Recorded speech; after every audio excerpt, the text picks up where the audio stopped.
పిల్లలకి పెద్దలకి చాలా ఇష్టమైన పండుగలలో దీపావళి ఒకటి. టపాసులు పేల్చుకునేందుకు అది వాళ్ళకి భలే అవకాశాన్ని ఇస్తుంది. సాధారణంగా నవంబరులో వచ్చే ఆశ్వేజ మాసంలో దీపావళిని జరుపుకుంటారు. దీపావళి గురించి చాలానే కథలు ప్రచారంలో ఉన్నాయి. రావణాసుని చంపిన రాముడు దీపావళి రోజునే అయోధ్యకు చేరుకున్నాడట.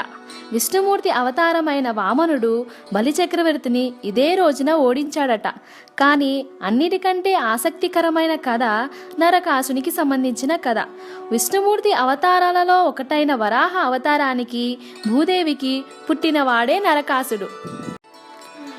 అతనిలో రాక్షస లక్షణాలు స్పష్టంగా కనపడడం వల్ల ఎప్పటికైనా అతనికి చావు విష్ణుమూర్తి చేతుల్లోనే ఉందని భయపడింది భూదేవి. అందుకని ఎట్టి పరిస్థితుల్లోనూ నరకాసుని చంపవద్దని విష్ణుమూర్తిని కోరింది.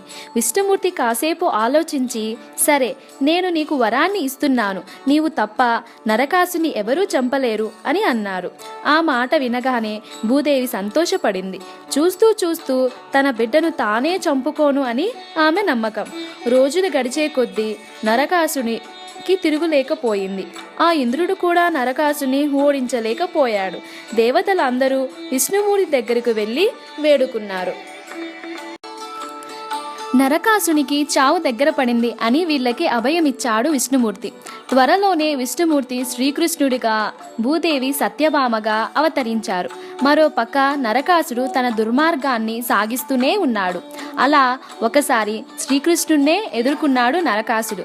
నరకాసుని చావు భూదేవి చేతుల్లోనే ఉందని శ్రీకృష్ణుడికి తెలుసు. అందుకనే తనతో పాటు యుద్ధానికి వస్తా అంటే ఆయన అడ్డు చెప్పలేదు. నరకాసునికి శ్రీకృష్ణునికి యుద్ధం మొదలైంది. ఒకరితో ఒకరు భయంకరంగా తలపడ్డారు. కాసేపటికే నరకాసుడు తన ఆయుధంతో శ్రీకృష్ణుని స్పృహ కోల్పోయేలా చేశాడు.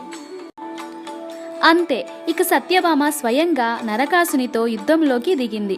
అతన్ని ఎదుర్కోవడమే కాదు, తన బాణాలను నేరుగా అతని గుండెల్లోకి గురిపెట్టింది.